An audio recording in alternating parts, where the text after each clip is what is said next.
Porridge in 50 minutes after a look at the life and crimes of Britain's favourite convict. Now on BBC Two, Norman Stanley Fletcher, Beyond the Box. In 1974, one of Britain's best-known criminals was sent away for 5 years to Her Majesty's prison, Slade. Fletcher, Norman Stanley, 42, 5 years. Knows the score, sir. Done a lot above. Water off the duck's back.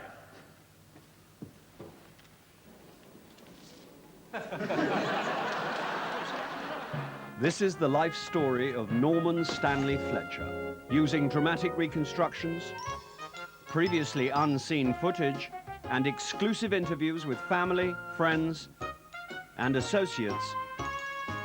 We chart the checkered career of this habitual criminal. Top bloke, Fletch.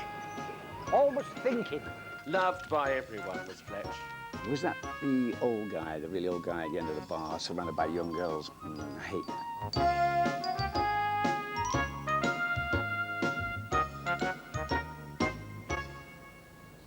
Prison, institution of punishment or rehabilitation. For the likes of Norman Stanley, it made little difference. Porridge was porridge. Hello, Dad. Hello, Ingrid, love. Hello. How's your mama? Oh, she's fine, Dad. She sends her love and everything. Oh, good. And for his daughter Ingrid, prison was always part of family life. Now in her 50s, she has begun to explore her father's history. That's the one. That's the house Dad was born in. February the 2nd, 1932. Of course, that's not where my grandparents lived, but Grandad was robbing the place at the time, and Gran's waters broke while she was on lookout.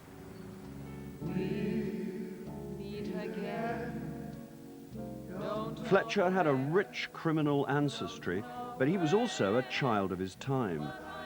In 1940, aged 8, he was evacuated with his older brother George, who has returned from his home in Australia to take part in this film. Yeah, me and Norman were evacuated, 1940, to this farm in Wales. God-awful place it was. Dirty, filthy, stank of pigs. And that was just the farmer, eh? Bloody hell, it's Julia. That's Smelly Davis's place. God. They had this son, you know. Now he was bloody weird. Can I help you? Oh, I don't believe it.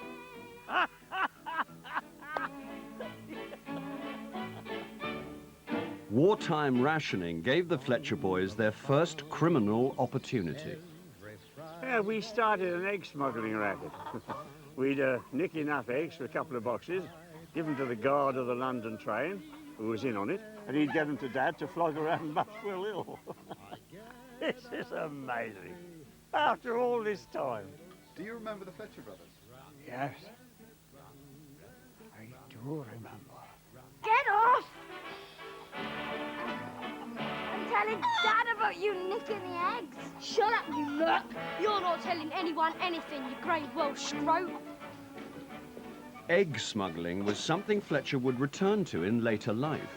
Now then, girls, this is what's known as one of the perks of the job. Now, with these eggs I'm smuggling in here, I can get myself a quarter of an ounce of shag, or 2 tubes of toothpaste, or 3 bars of fruit and nut, or I could take them down to E-Wing and see Smutty Garland, the king of the porn, exchange them with 2 of his dirty books, yeah. Full of full frontal naked newborns. I think I'd rather have a fruit and nut myself. Yeah, me and Norm got sent home after that. Wasn't so much the egg smuggling as the bacon smuggling, which we tried to do while it was still in its wrapper. See you then, Di. You great Welsh nook. Bang, bang, bang, bang. It's truth, I think we better scupper. Run, rabbit, run, rabbit, run, run, run, run. Returning to war-torn London, the Fletcher boys found their father in uniform, prison uniform, serving 18 months in Pentonville. Left to their own devices, Norman and George went further off the rails. Yeah, this is it. Norman's first brush with the judicial system. 1947, that'll be. 9 months in brutal for nicking a load of chocolates out of a confectionery in Oban, flogging them off the ration. Yeah, Norman said the magistrate came down very hard on him after he tried to bribe him. Apparently his honour didn't fancy fruit and nut. So we done here? Pubs are open. Here at Lark Hall, these young ruffians are taught the error of their ways. Their natural exuberance is put to good use through bricklaying, woodwork, or smashing up copper wire with hammers. But what is life like inside for these criminal children? Let's ask this young recidivist, Norman Fletcher. Naff off. For Fletcher, Borstal was a finishing school in felony. He left with only 2 skills, breaking and entering. Of course, due to my lack of scholastic achievement, I was unable to follow the professions that I wanted to, like stockbrokering or teaching tennis in a girls' school. As I didn't fancy much working in a cardboard box factory, I robbed his sub-post office off the North Circular. And they've never looked back since, so to speak? No, nor have I ever been short for Epley stamps.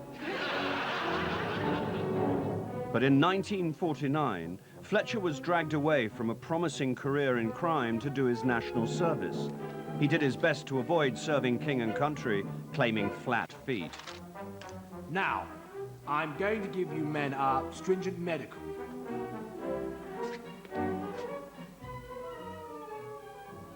VD? No? Suffer from any illness? Bad feet. Suffer from any illness? Bad feet. Made a recent visit to a doctor or hospital? Only with me bad feet. Are you now, or have you at any time been a practicing homosexual? What were these feet? Right, you're A1. Certified fit for national service and institutionalized once again, Fletcher was sent to Malaya, where he threw himself wholeheartedly into the fine military tradition of skiving. We returned to Malaysia to meet Chan Kai Leong, who still remembers the exploits of Private Fletcher. 仲有啊，個老數啊真係一流啊！你要乜佢都偷到俾你嘅喎。你要煙仔啦、雞蛋啦、鞋油啊，仲有啊 fruit and nut 啊，一樣搞掂。奇怪咧就，佢成日叫我同佢買茶喎。我話喂 Fletcher， 你黐㗎你，我點會買呢啲茶啫？我哋呢度大把茶，多咗耳仔樹流出嚟，仲買你啲茶？ May 1952. Fletcher was back on Civvy Street and determined to make up for lost time. He was also looking for love. Oh, did you enjoy that? Oh, yes, Norman. Oh, yeah. What about the film? Norman, you're incorrigible. Come here. Encourage me then, eh? Oh. Dad met Mum soon after leaving the army. She was working in the hardware department at Gamage's. Her parents thought he was a bit of a ruffian. Not that you could blame them. He was only in Gamage's to buy a new crowbar. So, they had to find places, you know, to be together. There was the cinema too. There's the Muswell Hill Odeon. Or the back seat of a car, if I could open one.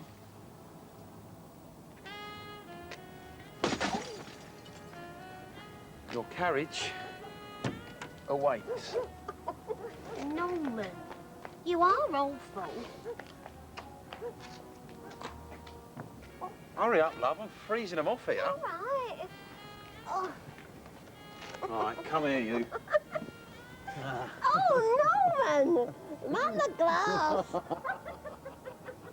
Now, my daughter Ingrid, my oldest, now this is between you and me, Gob, all right? She was actually conceived in Highgate Cemetery. Where's that grave? They all start to look the same, don't they, after a while? Oh, what was his name? Spencer? Marks. Oh. We went there to view the tomb of Karl Marx, you see. Yeah. Because I was going through a political stage at the time, and I was also a bit randy, you know what I mean? Mum and Dad got married at Muswell Hill Registry with a reception at the Black Lion. Lovely spread. Not that I was there.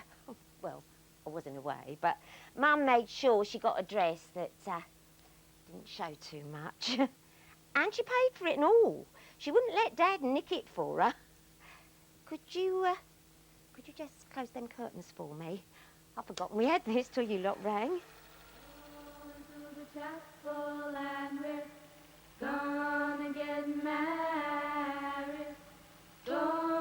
But love's young dream quickly turned into a nightmare.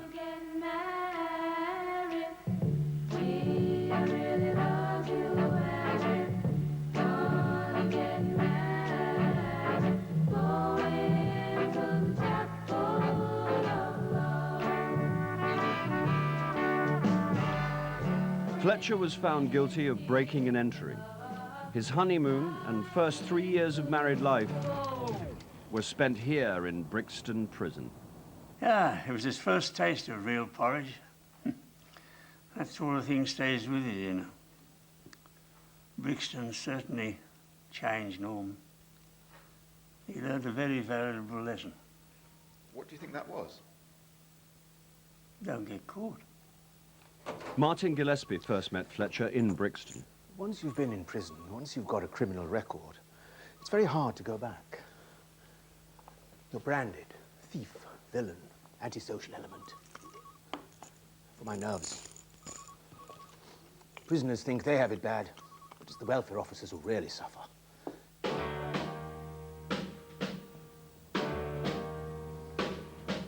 Fletcher was released in the summer of 1955, and soon a one-man crime wave hit North London.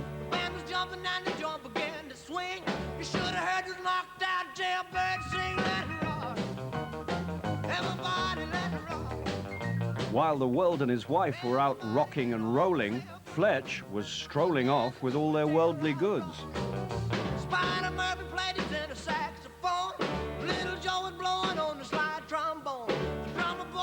And he moved with the times to become king of Muswell Hill's teddy boys. Fletch?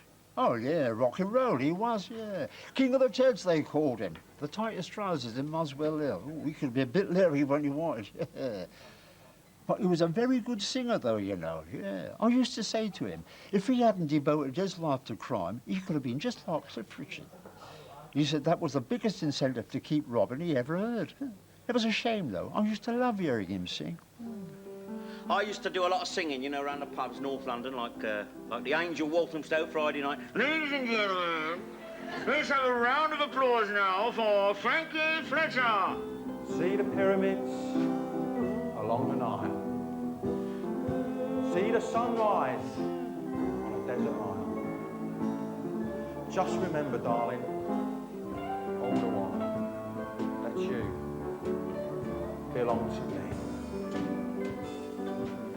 Yeah, Norman only ever sang that one song. I tried to get him to learn Jailhouse Rock, but he said he didn't want to tempt fate. So he sang You Belong to Me. Still, it seemed to do the job. Despite his band of gold, Frankie Fletcher couldn't resist the fringe benefits of rock and roll. Norman. Oh, Gloria. Gloria? Oh, yeah, there was a Gloria. Of course there was a Gloria. Yeah, of course there was once. Well, lots of times, actually. Was that before you met your Isabel? Well, no, to be honest, Lenny, no. I mustn't be untruthful. No, that was actually a bit of an indiscretion around about 1955. She was a machinist what worked at a clothing factory, so I used to go around her place, have me evil way of her, and get me trousers narrowed at the same time. The affair ended when Fletcher's wife Isabel fell pregnant with their second child. They was hard times for Mum. Dad was in and out of prison and she was in and out of labour. She must have spent the best part of the 60s in the visiting rooms and nicks.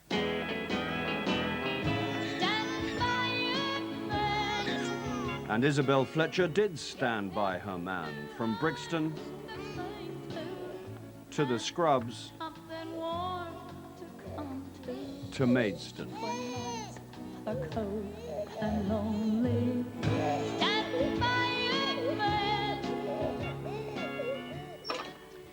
course, most people with 3 kids to look after, they'd think about settling down. For Dad, it just meant he had to do 3 times as many jobs. Still, to be fair to him, he always made sure we had a family holiday. Here we are. This is us on a day trip to Maidstone. He was there doing 3 years for breaking and entering. By the end of the 60s, Fletcher was a free man again, but had he learnt his lesson?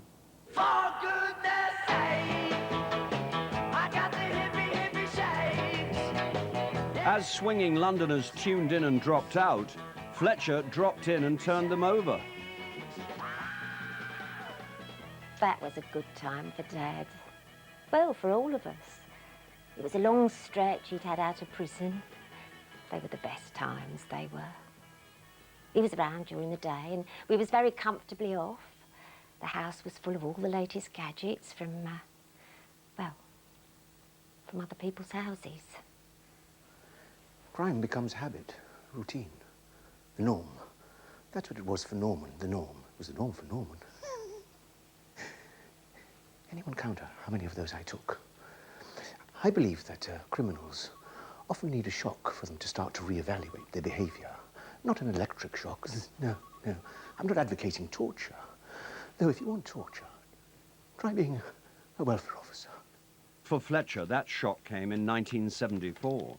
Having stayed out of jail for 6 years, his run of good luck came to an abrupt halt. I mean, look at this. Father of 3, Norman Fletcher, has been remanded to Brixton to await trial. One was livid. I mean, 42 and behaving like Steve McQueen with a lorry. I lift this lorry, don't I, you know? Impulse steel, know what I mean? Impulse steel. I thought it was going to be a doddle, didn't I? I gather it wasn't. No, you know why, don't you? Flaming brakes failed on me. Oh, no. It's criminal the way they let the lorries on the roads in that condition, you know? I hears this lorry and I say to my friend, someone's going to have an accident. And suddenly, well, it goes through number 42, 45 and 47, right through our back wall. He's flat in Frank's tool shed. Just bad luck Frank wasn't in it at the time. Good luck, obviously. Did he get you for willful destruction of property? Huh? Well, yeah, knocking that wall down, I mean. Oh, yeah. Oh, yeah, yeah. And I asked for 6 other offences to be taken into consideration. And so Norman Stanley Fletcher arrived in Her Majesty's prison Slade. Paper gets a haircut. And quickly settled in. Hello, Warren. Will you do the honours? What, read it out to you, mean? Yeah, all right, yeah. Right, ready? Yeah. My dearest Bunny. Bunny? Bunny Warren. Oh, yeah. Yeah. That's good, isn't it? Yeah, Bunny Warren, yeah. Yeah, not a bad nick, Slade. I've seen worse. What's that one in Wandsworth? Wandsworth? Yeah, that's the one. Terrible. That Slade was okay. Middle of nowhere, mind you. When I got sent down, I tried to find it on the map. I couldn't. Why, wasn't it marked?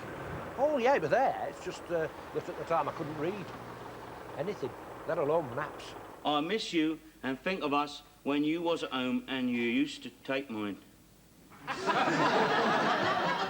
What? Used to what? Well, it's a bit personal, the next bit, you know what I mean? I don't think I should really read it out, you know, loud, not in front of me. Fletch was always helping people out like. Very clever fella. Brains, you see. Not brawn, not muscle. If I learned anything from being inside, I learned that. You need to use your brains.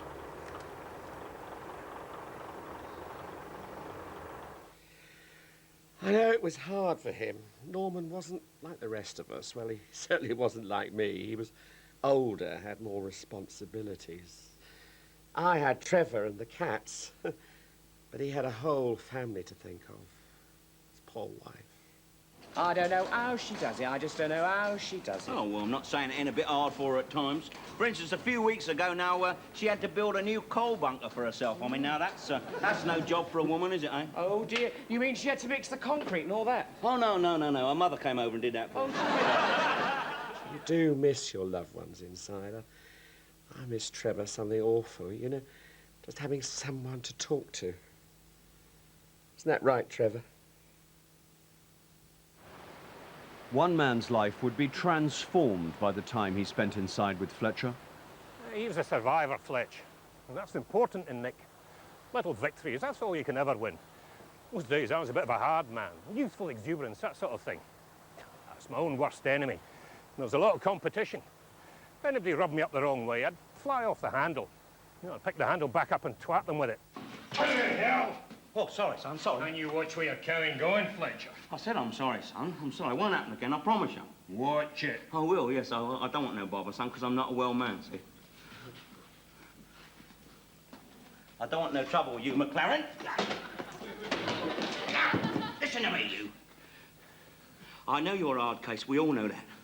We all know you're full of nasty militant feelings, but if you ever talk to me again like that, I'm going to twist your head round like a cork in a bottle of Beaujolais, all right? Fletch saw in me the young man he used to be. Well, not black or Scottish, obviously, but you know what I mean. And with Godber and all, he was quite the father figure. Albeit the sort of father that allowed you to bunk off school and go shoplifting. Come to think of it, it's the ideal father. I'm finding it very hard to adjust. So natural, isn't it? Man in cases. The fellow prisoner who was to make the biggest impact on Fletcher's life was his cellmate, 23-year-old first-time offender, Lenny Godber. You know, this is the bit I can't stand. What? Lock up. It's only 7:45. It's barely dark out there. If I was at home now, I'd just be getting ready to go out for the evening. If you're keen, we could go out, you know. Oh, yeah, I could ring up a couple of birds, you know. A couple of them darlings that dance on top of the pops, you know what I mean? What they call Pan's people, yeah. There's one special one, beautiful Babs. I don't know what her name is. Now, why don't we just have a quiet night in, eh? All right? Trouble is, I've got 698 quiet nights in to go. Now, years of porridge, banged up all day. That can do your head in that camp. The grim, unrelenting monotony. But, you know, anything a bit different that breaks up the routine, oh, that's good news. I remember once, we had a rock group came and played at Slade. Can't remember the name. Slade? Yeah, you know your stuff, don't you?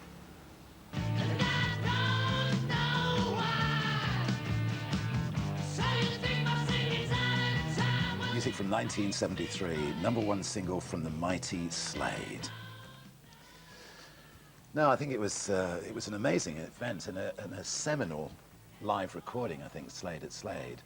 It was kind of like, I think to the boys it was a bit like Johnny Cash at St. Quentin. And of course in this case there was the added bonus of the pun, which I think appealed to Noddy in particular.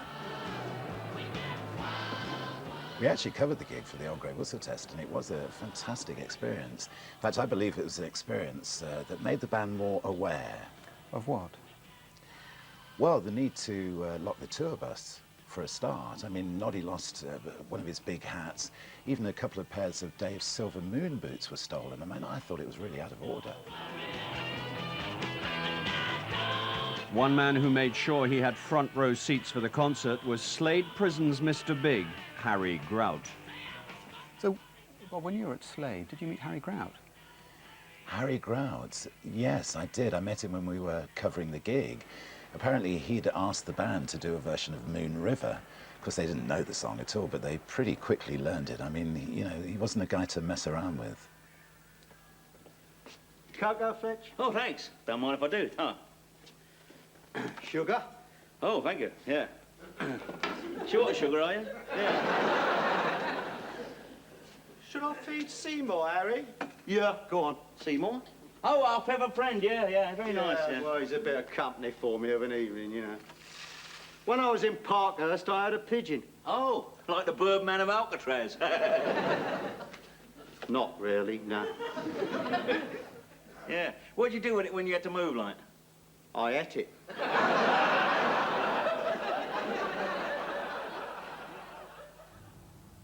Harry Grout was later to become as famous as fellow East End gangster Frankie Fraser when he published his memoirs, Grout and About.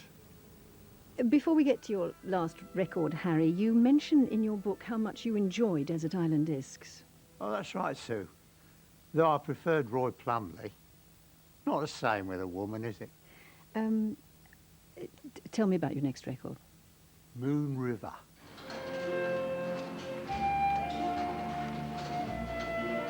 Grout might have been a career criminal, but Fletcher was ready for a fresh start. I'm 45 now. 45 years of age.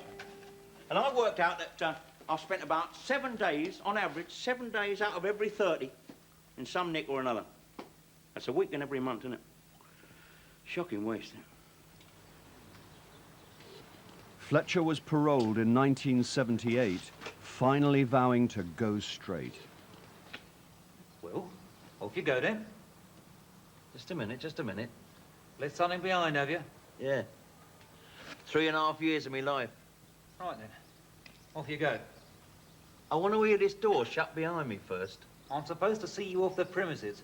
Listen, mate, you're never going to see me hammering on this door crying, let me in, I'll tell you. Right then.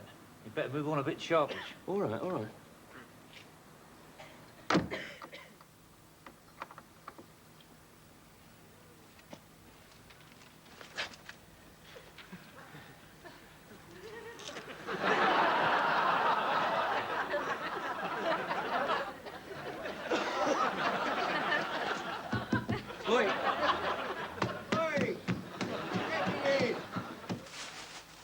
So, Dad comes out again and announces he's going straight. Just what us and Mum had wanted all those years. It's just a pity she wasn't around anymore. What happened to her? Oh, she'd moved in with Reg Jessup, you know, of Jessup's cardboard boxes. He used to come into her dry cleaners to get his trousers pressed. Fletcher's wife, Isabel, had left him, but the house was far from empty. Ex-cellmate Lenny Godber, now a lorry driver, had started dropping by to see Ingrid. Young Godber? You seeing him, are you? We keep in touch. You can do better than him, you know. I'm the judge of that. All right, then. When do you see him? When I can. Oh, yeah? Well, who are you titivating yourself up tonight for, then, eh? Doing your nails and doing your hair and ironing your dress, eh? Leonard. Oh, he's in London, is he? Yeah. He's upstairs having a shave. He's what? Poor old Fletch. He lost his old lady and gained a son. He wasn't best pleased. He was very protective of Ingrid. Wanted Godber's licence withdrawn, if you get me meaning. There. Oh, are there 2 L's at the end of school? No. Oh. I don't know where he is. He promised he'd be back in time. Probably traffic on the M1 or something. I don't know why he keeps driving at his age. Oh, this'll be him now. Leonard? Colchester? What are you doing in Colchester? Oh, Lenny, you promised you'd be back in time. They brought the cameras and everything. Yeah. Well, I'll just have to tell them about our wedding myself. Good. Fine. Bye. Oh. What's going on here, then? This is Norman Jr. Come on in, love. I'm just talking to the BBC about your granddad. Oh, yeah, why is that? I'm not sure.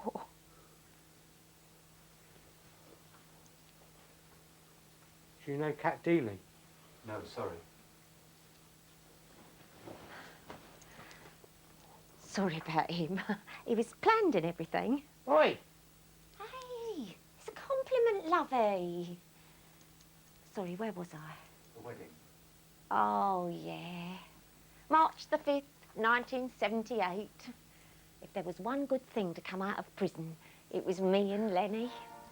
It was just perfect.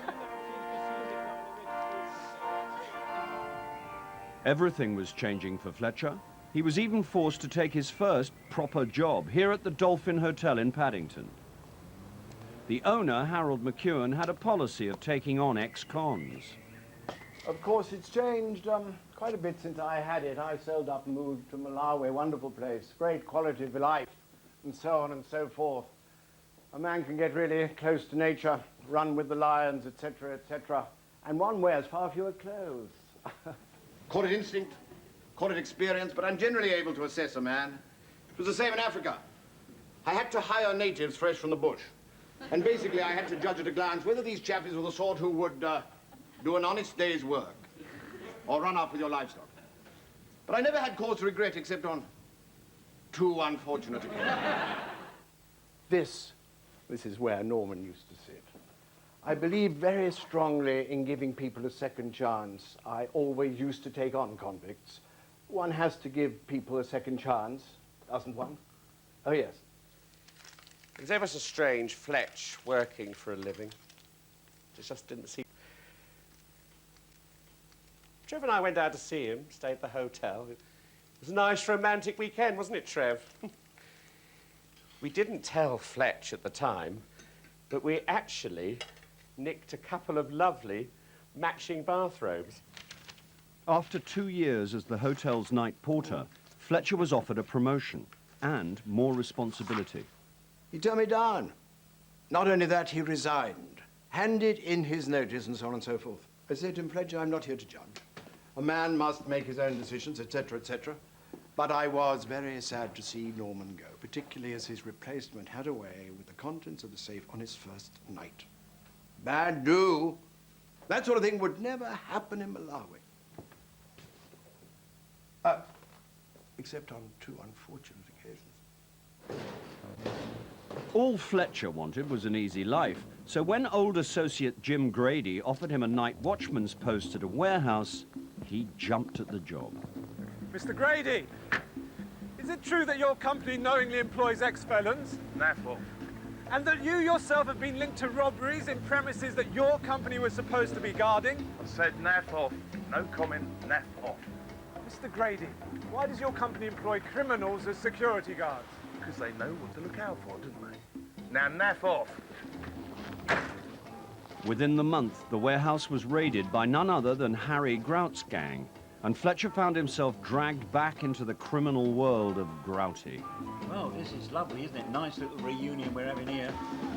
Well, come on then, you better get it over with. Make it look as if I put up a struggle. Sorry about this, Fletch. I've got to make you look realistic. Yeah. Get on with it, you nerd. Fletch enjoyed a short stay in hospital, but when he came out, Harry Grout was waiting for him. I heard that Fletch is back in with Grouty. Sailing a bit close to the wind for a man that's going straight, I'd have thought. You get caught up with Grouty, you're likely to lose two things. Your clean record and your... Actually, three things. Grouty insisted that Fletch front his latest investment, a nightclub in Bexley Heath called Montego's. Fletch couldn't say no. Peter, what was Montego's like? Whoa, Montego's, now that was a really special club. I mean, that was the 80s. It was everything the 80s were. It was full of stars, Brian May, Anita Dobson, Wincy Willis, Timmy Mallet, Rusty Lee, me. We all used to go there. And what about Fletcher? What was he like? Fletcher, was that the old guy, the really old guy at the end of the bar, surrounded by young girls? I hate that. I mean, I hate that. Old guys chasing young girls. What? The subject of Montego's came up in another celebrity appearance by Grout. So what was the thinking behind Montego's? Well, I've always been fascinated by the hospitality industry, having spent so many years receiving hospitality at Her Majesty's expense. I felt it was time to give something back. Although the 80s was a time to be young and thrusting, Fletcher was lazy and in his 50s. At Montego's, he kept his head down and waited for Grout's inevitable insurance scam.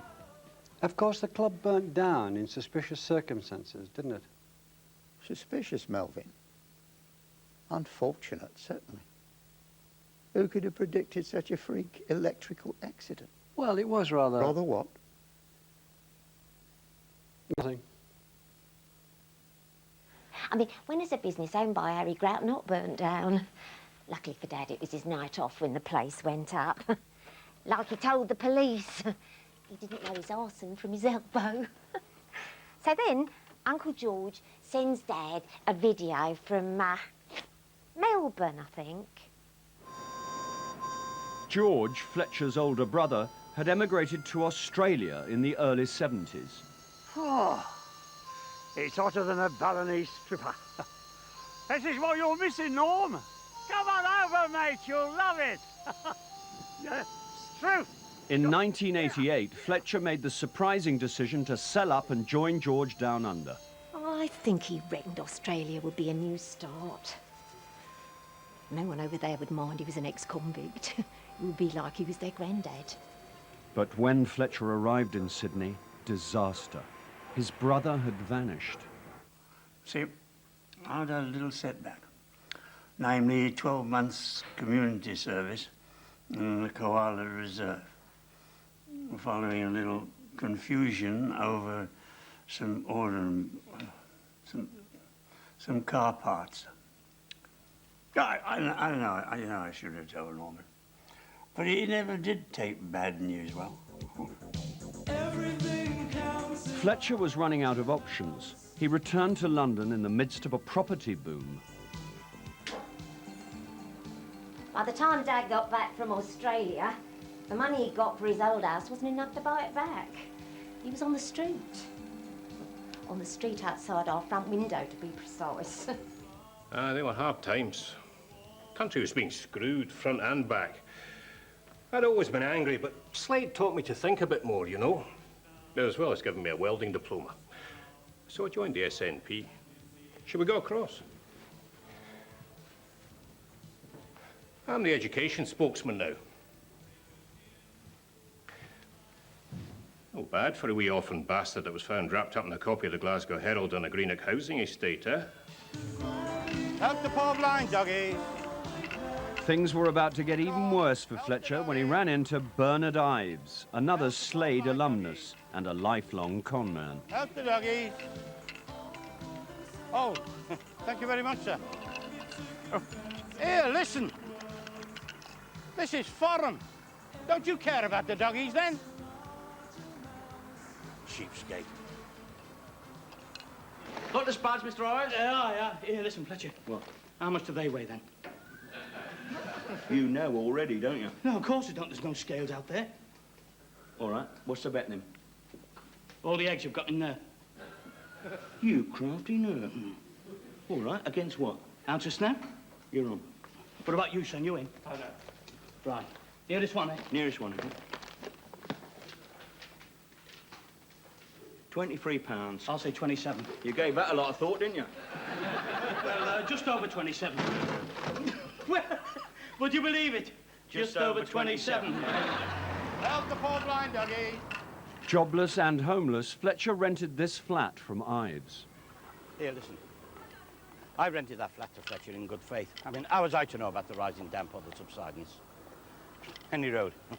As I said to him, it's a good job it was condemned. Otherwise, it would have been a death trap. While Fletcher slummed it in London, Grouty was heading to the Costa del Crime. In 1997, you moved to Spain. Why was that? I had a lot of business associates in Morocco. Spain was where I kept the Iron Lady. Sorry? My yacht. Named it after Mrs. Thatcher. Now there's a woman you can respect. Grout. He was a gent, Grout was, yeah. He was a down to the salt of the earth, proper London, sociopathic gent, like the Crays, or the Richardsons. Yeah, in fact, one of the Richardsons once said to me, "What a piece of work is man. How noble in reason, how infinite in faculties, in form and moving, how express and admirable." No, that was Ralph Richardson. Yeah. So you're in Spain, but you continued your business interests here. I don't know what you mean, Melvin. It's in your book, Harry. Is it? Oh dear. I shall have to have a word with my ghostwriter. Police are still searching for the Covent Garden jewel thieves. The men, armed with shotguns, held up a security van carrying in excess of £5 million worth of jewellery. It is believed to be the biggest jewel robbery in London's history. No, we couldn't prove that Grout had organised it. I mean, he'd been in Spain for 2 years, but it had his fingerprints all over it. Not literally, of course. Unfortunately.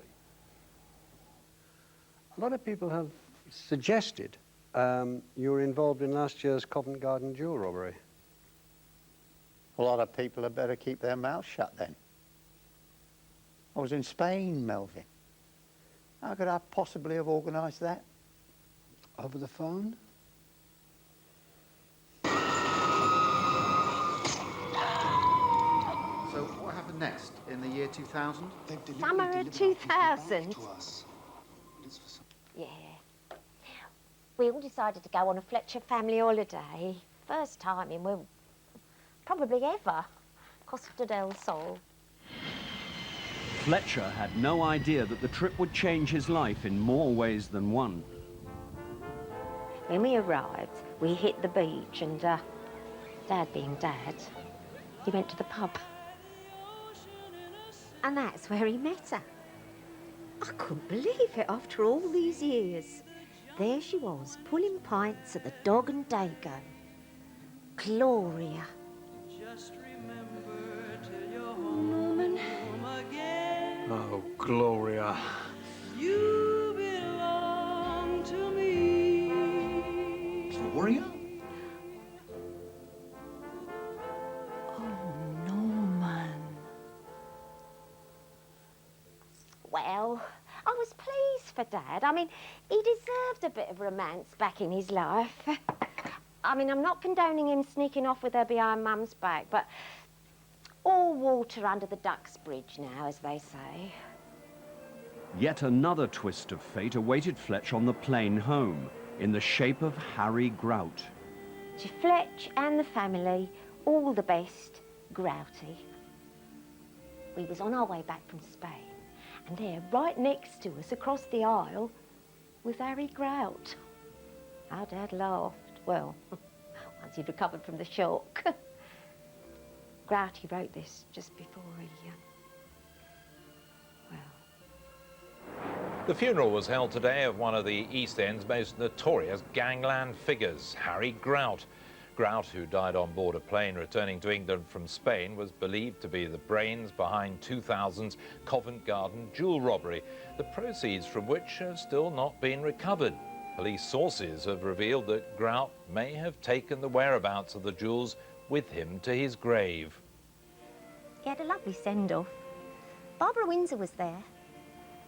Well, we'd all like that when we go, wouldn't we, Mr. Johnson? Dad went. He took a lovely floral tribute. Do you know, Dad was the last person Harry Grout spoke to. He whispered something to Dad just before he passed away. This way, Mr. Johnson. Police were stunned today as the jewels from the Covent Garden security van robbery were finally recovered after more than a year.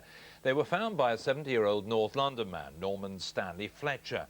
Mr. Fletcher said he was delighted to have been able to help the police and was looking forward to receiving his £250,000 reward. Fletcher's luck had finally changed. Dad's a wily old fox. I asked him what Grouty'd said to him on the plane. He just smiled at me and said, "Ingrid, my love, that man's words of wisdom changed my life." Ah!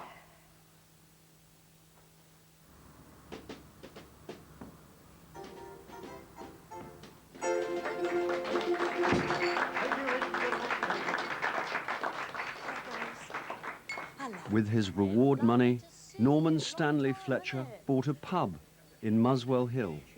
Oh, cheers, love. See you tomorrow. And so it was that at the end of a long and checkered career, he found happiness with the love of his youth, Gloria. And you are? You finished, Norman? Oh, yes, thank you, Gloria, my love. The light of my life, the puller of my pints. Now, who is this lot here? It's the BBC, Norman. Oh, yeah. They're making that documentary about you. Why is that? Oh, your portrait of a recanted recidivist, is it? Yeah. The checkered career of your habitual criminal, eh? Social history through to personal, that sort of thing. Load of coppers. I think Ted's ready, love. Is he? Right. If you nerds will now excuse me then.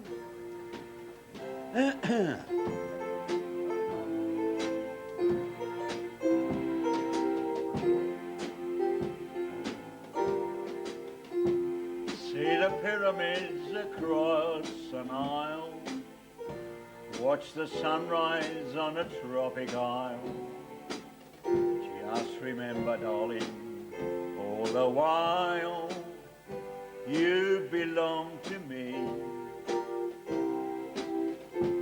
See the marketplace in old Algiers. Send me photographs and souvenirs. Just remember, when the dream appears, you belong to me. Fly the ocean on a silver plane. See the jungle when it's wet with rain.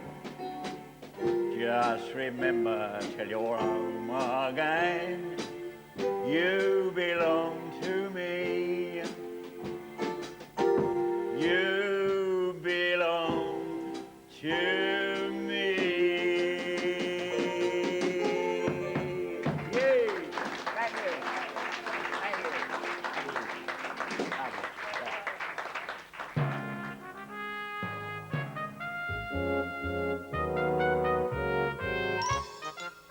Stick around for the momentous day that Fletch was sent down. The pilot episode of Porridge next tonight here on BBC Two.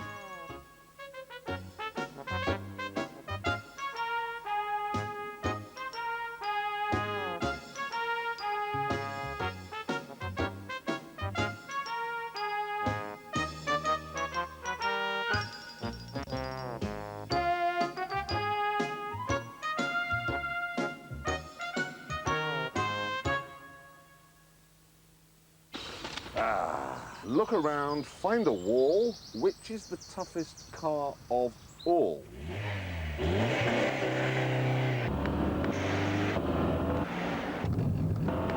Top Gear, back Sunday. Maybe. The creation of talking animals. A cruel experiment that went horribly wrong. I don't recall eating sugar puffs. Released into the wild. Is there to be a toilet stop? Wet my thumb now. Deprived of their basic human rights. Is this Chianti corked? How could they ever survive? I want to sign on. No! Brand new comedy from Steve Coogan and Friends. Next Monday from 9. BBC Two, serious about comedy.